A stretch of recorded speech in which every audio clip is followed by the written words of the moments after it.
Cara menggantikan imam yang batal saat sholat berjamaah. Sebagian muslim mungkin masih belum mengetahui cara menggantikan imam yang batal saat sholat berjamaah. Jika dalam sholat berjamaah tiba-tiba imam mengalami uzur, maka salah seorang makmum perlu menggantikan posisi imam. Ya, posisi imam digantikan. Salat berjamaah adalah sholat yang dikerjakan bersama-sama oleh dua orang atau lebih. Salah seorang di antaranya bertindak sebagai imam atau disebut dengan pemimpin yang harus diikuti, dan yang lain disebut dengan makmum. Keutamaan sholat berjamaah dijelaskan dalam hadis Rasulullah SAW, sahabat, yang artinya sholat seseorang bersama dengan seorang lain lebih baik daripada sholat seorang dengan dirinya sendiri. Sholat seseorang bersama dengan dua orang lebih baik daripada sholat seorang bersama satu orang. Jika jamaah itu lebih banyak jumlah pesertanya, maka jamaah itu lebih disenangi oleh Allah Subhanahu wa taala. Hadis ini riwayat dari Abu Daud dan An-Nasai. Maka sahabat, terkadang dalam sholat berjamaah terjadi situasi di mana imam yang memimpin sholat terkena uzur sehingga harus meninggalkan posisinya menjadi imam. Dalam situasi seperti ini ada tata cara yang harus diikuti agar sholat berjamaah tetap berjalan dengan lancar. Sahabat dirahmati Allah, hal ini sebagaimana diterangkan dalam kitab fikih Al-Ma'usu'ah Al-Fiqhiyah tentang bagaimana cara menggantikan imam yang batal saat sholat berjamaah.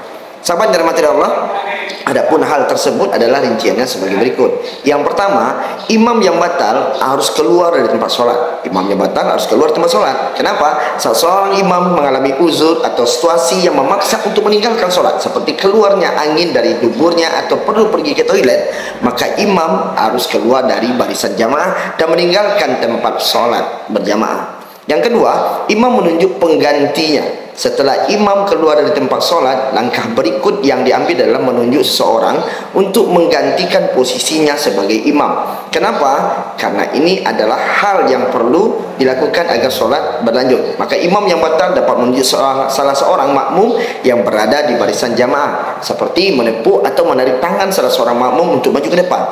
Dalil ini mengenai masalah tercantum dalam hadis Rasulullah SAW. Saat Umar bin Khattab, Amir bin Ma'un menceritakan, di pagi peristiwa penusukan itu, aku berdiri di saf kedua dan tidak ada seseorang. Aku mendengar Umar selain Ibnu Abbas radhiyallahu ketika beliau bertakbir memulai salat, dan kemudian saya mendengar beliau mengatakan, ada anjing yang menggigitku, ketika beliau ditusuk di kala itu di saat melaksanakan imam.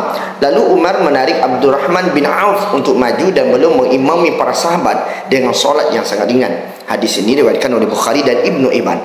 Jika imam yang keluar tidak menunjuk penggantinya, maka makmum yang berada di belakang imam harus maju ke depan untuk menggantikan posisi imam. Maka siapapun yang berada di belakang imam harus menggantikan imam. Maka pemilihan pengganti imam biasanya didasarkan pada orang yang paling fasih dalam membaca Al-Quran dan memimpin sholat berjamaah, sehingga sholat tersebut masih berjalan dengan proses yang lancar. Ketiga, pengganti mengambil posisi imam. Setelah pengganti ditunjuk, dia harus segera mengambil posisi imam. Maka jika imam yang batal ketika sholat dalam posisi berdiri, maka imam yang baru ditunjuk bisa langsung melangkah ke depan mengambil posisinya sebagai imam untuk melanjutkan sholat berjamaah. Namun jika imam yang batal ketika sholat dalam posisi ruku, sujud atau duduk, maka imam yang baru bertakbir i'tikal dan meneruskan gerakan sampai bangkit ke posisi berdiri dengan tetap di saf pertama atau posisi semula. Sahabat dirahmati Allah, setelah berdiri barulah imam yang baru bisa maju ke depan untuk menempati posisi imam dan menyelesaikan sholatnya.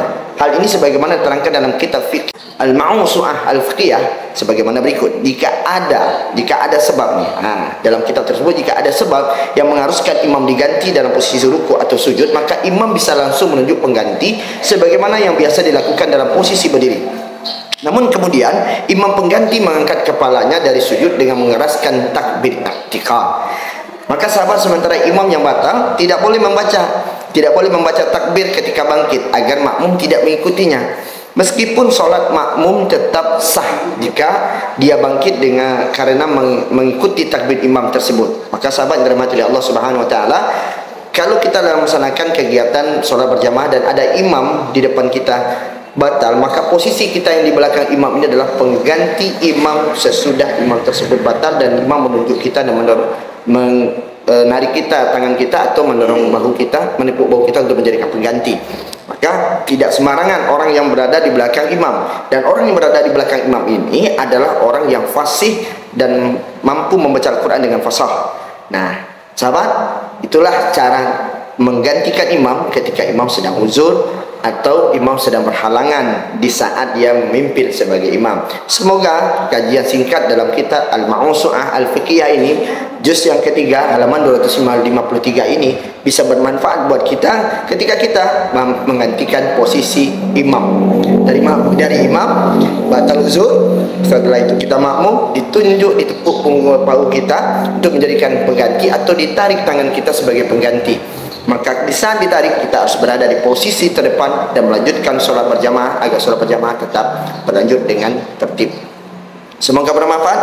Mohon maaf atas segala kekurangan kami. Mohon maaf dan mengucapkan minal aidin wal faizin, mohon dari batin. Selamat menjalankan bulan puasa Ramadan, dan semoga Ramadan kita bisa penuh dengan keberkahan dan menjadi Ramadan tahun ini Ramadan yang penuh nikmat kita jalankan. Semoga apa yang kami sampaikan bisa bermanfaat untuk kami dan bisa bermanfaat untuk kawan-kawan semuanya.